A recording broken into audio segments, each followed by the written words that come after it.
Okay, hey there guys. So for today's war, we're up against Next. It's the first one to kick off the second week of war, so we're on War 4 here, and I'm actually getting this out on time, so that's a big W. So starting here on Path 4 instead of going to Path 4 in Section 2, but I do have abs, and as you can tell by the rest of the team, he's really all I'm going to be using, and I have him here for this Rintra. I wasn't able to get a video beforehand, but I was told a little bit of the idea, but just to make sure I understood everything about him, I was going over his abilities beforehand.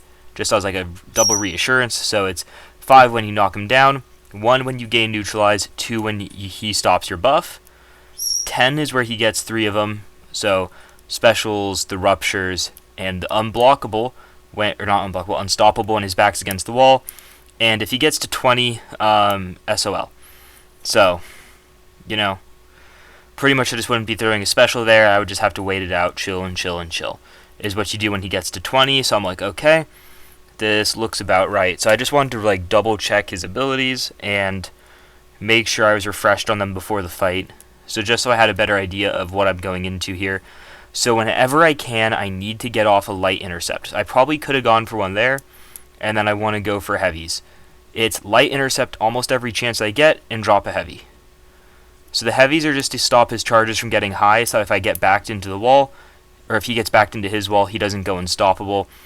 And the lights are so that way my Uru stays paused. I want to stay in Uru for this fight for a couple reasons of this fight is a lot of parrying and then it's a lot of like punishing his heavies because as you can see he gains a lot of these power gain buffs because I hit and then he's just kind of chilling there. And right here I'm looking at my Uru, I'm like okay, let's not lose this, but I am going to lose it.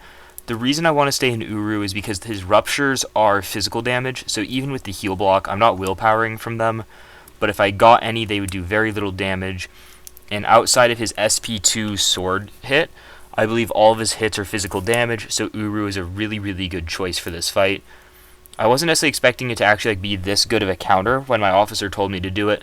It's definitely a bit of a pain of a fight because of all the power in this fight, and the fact that I need to heavy to stop his charges, and then I have to do a lot of, I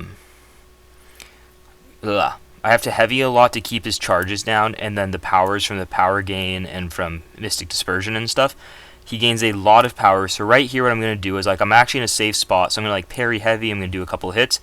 I could have honestly baited out an SP1 first to drop 1 extra heavy first. What I wanted to do there was I got myself higher in a bar of power earlier on, and that was like my plan going in, was while I have it paused, if I have it paused and I have extra time, I'm going to take the extra time. I think my Uru is going to fall off one more time in this fight, which it really shouldn't, because as you see, my, I think it's Black Ice 08 is over 150, I think is the marker, which allows me to refresh and refine myself with doing a medium, light, medium, but I'm not going to punish him with a medium, light, medium. I do like a light into it, which is so stupid for me to do. But I'm going to just about kill. And what's like right here, one more heavy. And I just need one more special attack. So I'm going to go in for a couple hits. And that was it. I started that one with a... Oh no, I did actually use the medium, light, medium there, and I got the extra vulnerabilities. And at the very start of the fight, I realized something of... I had 10 mastery points unspent. I meant to put on like Glass Cannon and some other things and like 1 point in Mystic Dispersion, so that way those power gain buffs he was getting would give me back power, so I would have been able to throw more SP1s. I'm actually not sure if that would have given me back too much power is the thing because of how many he would get, but I think like 1.2 points in Mystic Dispersion would have been like the perfect amount for that fight for giving me that extra power to spam SP1s. Because at the same time, an SP1 is also going to remove 5 charges from him, so if I throw enough SP1s, it's really whatever. Coming in here to the second fight is Terrax. I was taking a peek at my next fight, putting on the invul, and I had just went into line to just double check the assignments for what like form it is I have to use, I guess. Yeah, Magma form, Uru form. So this one, obviously it's Magma. That's the classic for Terrax. I don't play this fight that amazingly. I was a little bit confused on what I wanted to do is the big thing, which is stupid because right there I let him get the steady build up Fury. but I had previously played by backing up, so I let him get out of his Cosmic Overload. Cosmic Overload? Wait, what's it called? Rockfield. Cosmic Overload, jeez. I'm sorry, my brain's a mess today, so please excuse that. So I get back almost a full bar of power from my power back boost because I put on the 200 and the 12. Right here I'm going to Relic into that medium, light, medium again. Oh no, I just go for the full combo. I could have medium, light, mediumed, but there was really no need to. And yeah, that's just a Terrax fight. They're really, really good with abs. You just spam backdrafts. You just spam every hit you can, and you throw SP2. And you just nuke them down so fast. So this next fight was another one that I was a little bit unsure of. I would say 3 out of the 4 fights I haven't taken with Absorbing Man before. Before the season, I've barely used him in war. I would use him for a Terrax occasionally, like a random armor break fight, maybe a null. But this season I'm getting to use him a fair bit on some interesting fights. So here I'm coming in with that Uru again to go up against Killmonger for a big reason. I actually didn't realize this at first either, is Killmonger's reverb. One, it starts at such a high percent. Sig 20 is 75% reverberation damage, but it reverberates as physical damage. So in Uru you get 9,000 physical resist. It's something stupid like that.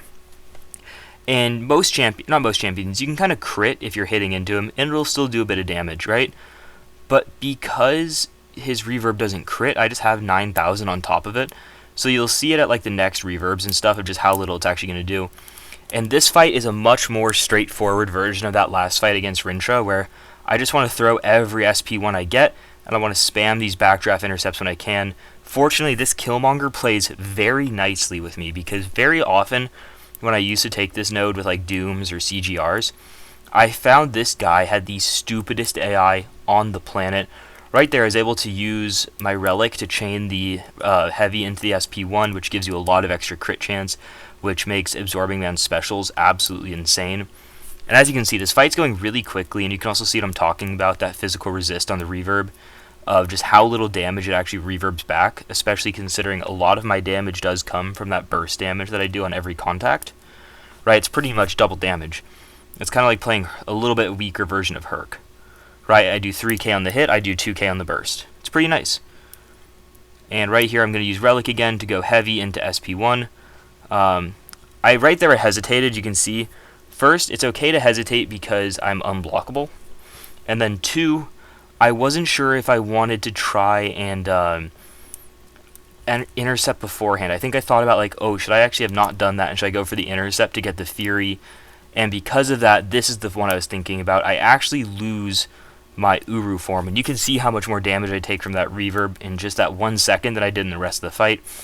That one moment of hesitation can cause an issue, and that's definitely how fights can just go in this game, is that one moment is all it takes to really throw a wrench in your plans. That's also why I had an invul on for all these fights instead of power start ones.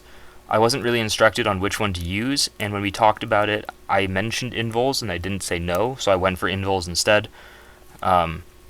Which I think was a good play. For Rintra, I could have pushed him up to SP2s and SP3s if I really wanted to, I just chose not to. For Terrax, you're spamming intercepts. The power start 1 makes the fight go quicker, but for that Killmonger, I wanted the invul because of, I just prefer having it on for that fight is what it felt like, because I just need to get up to 1 bar of power for the special 1 refinement, so I didn't feel like power start 1 was going to be that worth it, if that makes sense, because I wanted to get an intercept off before I threw my first one, and just stuff like that. So I would just go for the invuls.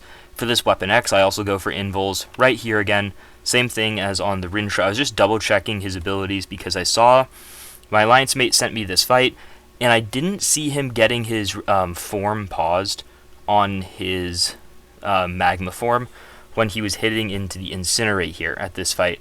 So I was really confused if it was just RNG purposes, or if there was something stupid in his abilities that was except for Incinerates. No, I just think my teammate's video, he just got really poor RNG and he just didn't trigger Incinerates on himself.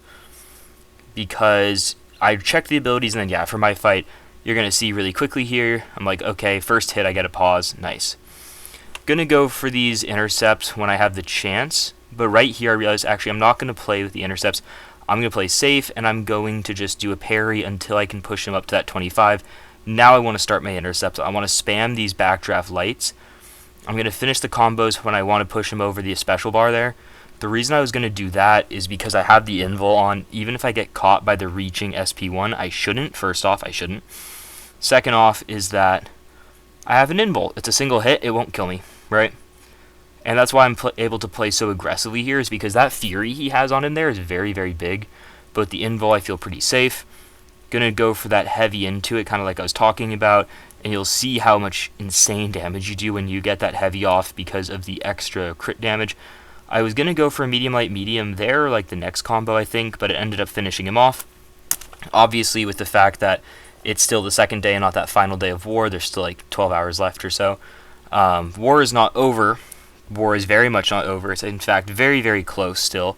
They're putting up one heck of a fight. We're putting up a pretty solid fight ourselves. We've had a couple interesting deaths, but that's what makes these wars more exciting right now. It's a bloody war out there with this tactic right now, and it's really fun like that. It obviously sucks when you're the guy dying, but 11-13, in my opinion, it's a bit more exciting, or it's a bit more interesting of a score than those like 1-2s you got during the Mystic Science meta, where just everything was so OP. It felt like. So yeah, 11-13 so far. We still have just a couple fights left there. If we're able to secure this out, that'd be really, really awesome. And we would be able to get our second win to go back to an even record, and that'd be a really good start to the week here. But anyway, thank you guys so much for coming and watching. I hope your guys' first war of the week goes well, and I hope the rest of those wars go well. I'll see you guys soon. Bye.